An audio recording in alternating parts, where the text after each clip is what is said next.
This is Indiana, where we do it big, flexing on Universidad de Bayamon. You know what it is. This is IU. Lamar Wilkerson missing 22, two shots. Hey, we're so back. We're so back when we're getting musical with the Indiana Hoosiers. But I do want to bring this to a little bit of more serious note. I would like a 5 second moment of silence because Mike Woodson's not the coach anymore. We had a lot of battles last year. I like to pay my respects just quickly as I'll be talking about the Indiana Hoosiers for the rest of the year. So just quickly here. Can I get a sign of the cross cart? Your Catholic roots. Yeah, Thank of you. course. You know it. Shout out to Father Time. Look, Woody, I know we had a lot of battles last season, but you will not be forgotten. And I know that you got me last season. I will respect that and I will acknowledge that any turn I get. But we have real game action for Indiana, who is currently playing in Puerto Rico, and get the win over the Universidad de Bayamon on Wednesday evening by a score of 98-47.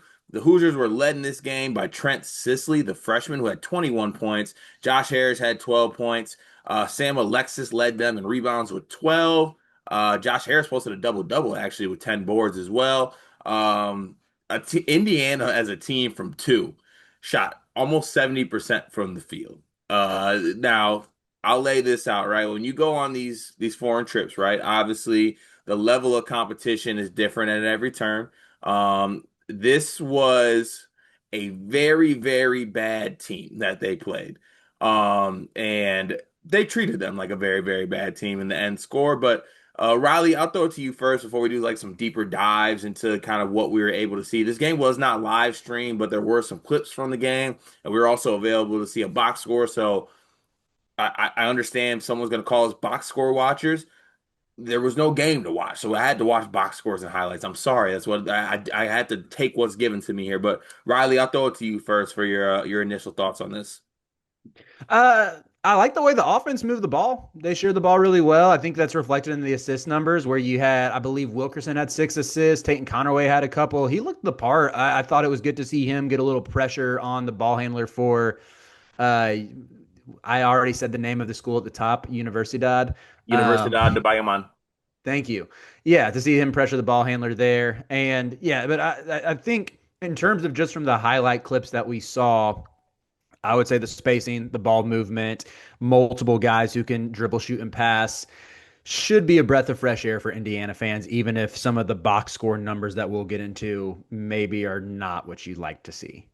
Yeah, I think for starters, obviously I brought up, the Woodson era and what that was. Stylistically, even just from watching the highlights, it was a different sort of game, right? Hmm. I don't remember Indiana taking 33 threes in a basketball game. Like that's just not them. Now they did pay homage to the old Indiana teams by shooting 27% from three, but I hadn't seen them take um 33 attempts. I mean, to your point, there were some guys that were able to fill up the box score. Tucker DeVries was flirting with a triple double in this basketball game. He led Indiana in assists with 7 in this one. So look, some positives, some negatives. Trent Sisley, the freshman, who was gonna be a Purdue lean, I believe, played at Montverde. I actually very much wanted him at Michigan State. He had a very successful first game from the field and every aspect, 3 of 3 from three as well. Be interesting to see what his role looks like with this team. But um, I guess let's start with the positives. Well, outside of like the actual, to your point, the assist numbers and the number of attempts from threes, and was there anything else stylistically or just player wise that you were impressed with what you saw? Yeah, I mean, you already hit on Sisley. I think his jumper looks really good. That looks projectable. I know he's probably going to have a little bit more athleticism, a little guys who are quicker on closeouts at the next level. But the fact that he knocked down 3 of his 4 attempts in this first game, really encouraging to see no jitters there, anything. Reed Bailey, I'm kind of surprised he only played 15 minutes. The highlights that Indiana showcased were really good. Like you see him getting out in the open court and handling. He had that one kick out to the perimeter. Did he kick out to? I can't remember. Honestly, Indiana has so many Caucasians. I can't remember which one it was who finished the three, but it's a really nice pass from Bailey there.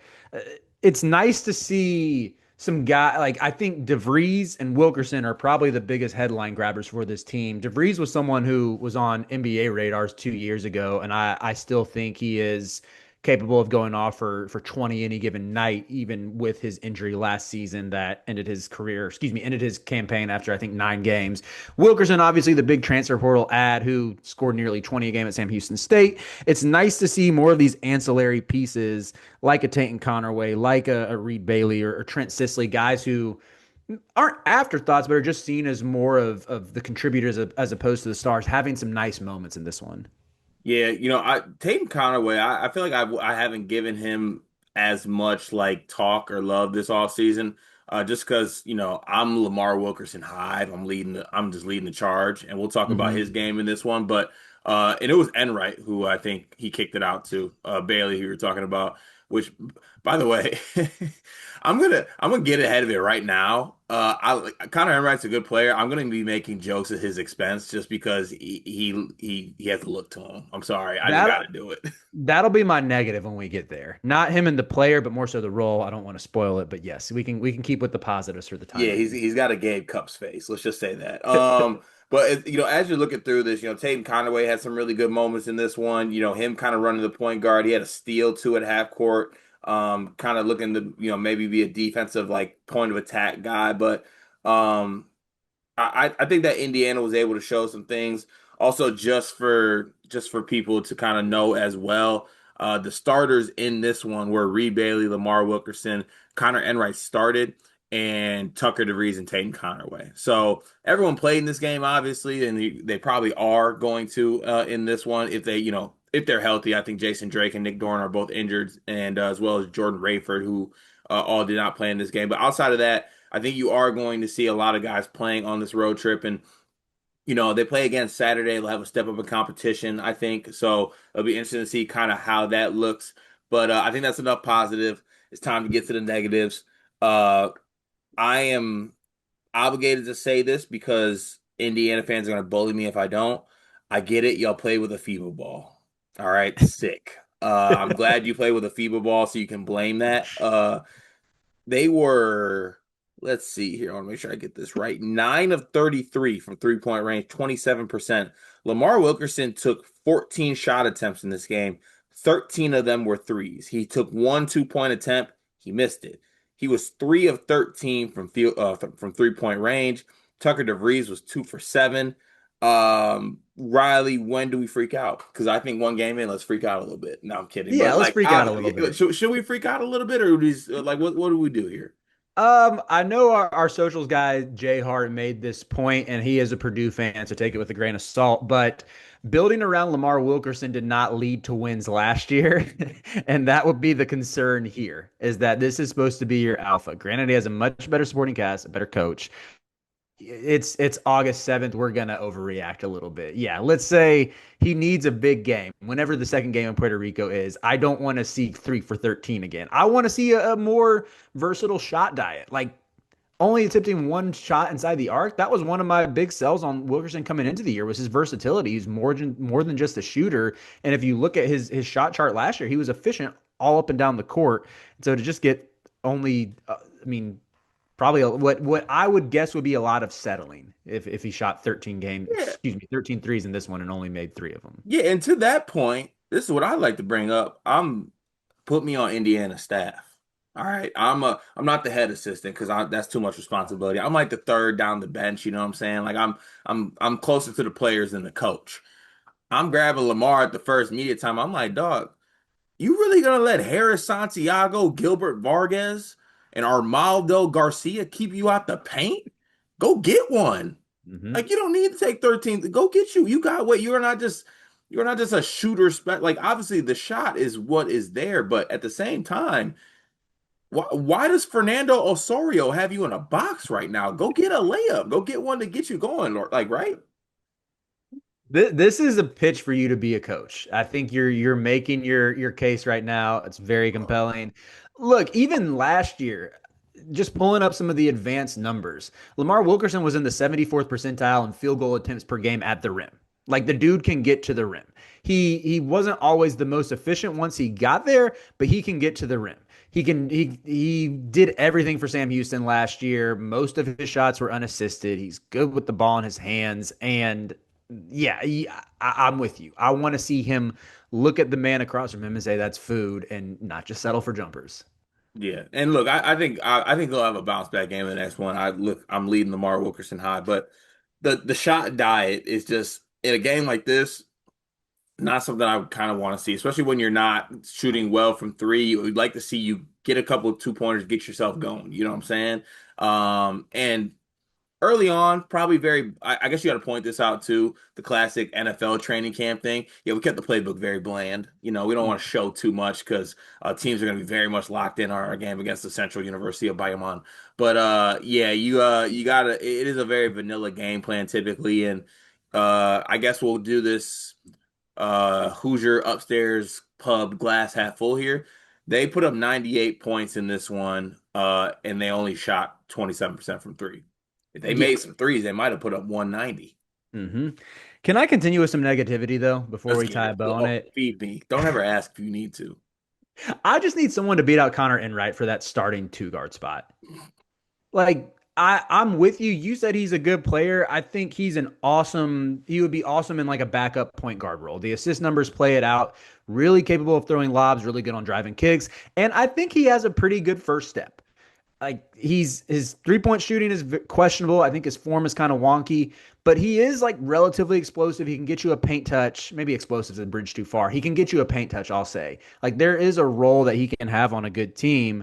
I'm just looking at Alexa Ristich. I'm looking at Josiah Miles, and I need one of you to rise to the occasion here. It would just help, I think, Indiana across the board to have more positional size out there, a little more versatility alongside Tate and Connerway. Alexa, Josiah, I'm looking at y'all. Answer the bell. Yeah, please. They need to. They definitely need to. Also, I don't know who posted it yesterday, but someone's like, "Yeah, first look at Alexa or Lexi Ristich. My guy smoked a layup. We got to be better about propping up our players in this one. Yes. He smoked a one on nothing layup in warmups. You don't need that. But look, you get the win. You win by 50. Uh, you want to see some better shooting next game. I'll also say this: my last bit of negativity. I'm a big aesthetic guy. Aesthetically, this Indiana team doesn't like give me like, oh my God. Ooh, like what's that one Brian meme where he's like, yeah, like that's how I feel like Indiana has that effect when they walk in the gym. And I say that jokingly, but look, I think they need to be a team that knocks down shots. Tucker DeVries also like needs to be really good. I feel like to your point, this was a NBA level guy 2 years ago and didn't go as well last year because of the injury stuff. But like he has all the ability in the world to be like an all Big Ten guy. And so hmm could Lamar Wilkerson. I think they're gonna go, this team will go as far as those guys go. Now, what the result of that is yet to be seen. But I think they're going to need better performances from those guys, and we'll be looking next game to see them do better performances. I guess Riley, any closing thoughts on the Indiana Hoosiers and their 50-point win? I'm also dying at the box score when they had that biggest lead category. The biggest lead for the University of University side Bayamon was 2-0, and the biggest lead for Indiana was 51. Um, my final thoughts. Enjoy the team bonding in Puerto Rico. Incredible destination to go visit. People forget my grandfather is Puerto Rican. Shout out to my grandfather Ted Munoz. And you're not going to glean too much important. You're not going to glean too many important takeaways from this overall because the competition level is so weak. But I just hope they have fun, Carter. Biggest takeaway, Riley's got Puerto Rican roots. We will have the update for sure on the next game for the Hoosiers. Be sure to stay tuned.